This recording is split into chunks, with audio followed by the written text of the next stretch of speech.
تو وہ سر جھکا کر پاس سے گزر گیا اور میں اس سے یہ شکوہ بھی نہ کر سکی کہ کہاں گئے وہ تمہارے وعدے دعوے، مجھے حاصل کرنے کی خاطر کوئی کمال نہ دکھایا، بس سر جھکا لیا اور مجھ کو عمر بھر جہنم جیسی زندگی بسر کرنے کے لیے ایک چرسی کے پلے باندھ دیا گیا۔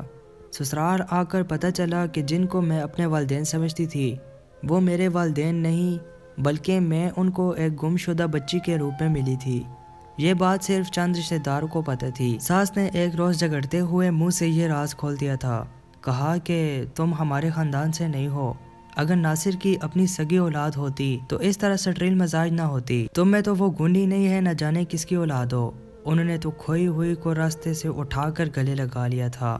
اس انکشاف کے بعد میں نے اپنی باغیانہ سوچوں کو موت کی نیند سلا دیا اور جان لیا کہ اگر میرے پالنے والوں نے بھی مجھ سے منہ پھیر لیا تو کدھر جاؤں گی، وہ بھی یہی سوچیں گے کہ ہماری سگی بیٹی ہمارا خون نہ تھی ورنہ ہماری لاج رکھتی، شور جیسا بھی تھا نبھا کرتی، سو میں کبھی روٹ کر میکے نہ گئی تاکہ میری پرورش کرنے والوں کو کوئی یہ تانا نہ دے کہ پرائی اولاد تھی تبھی تمہارا مان نہ رکھ سکی۔ دوستوں مزید سچی کہانیاں سننے کے لیے محمد اسماعیل وائس چینل کو ضرور سبسکرائب کریں اور ساتھ میں دیے گئے بیل پر کلک کریں۔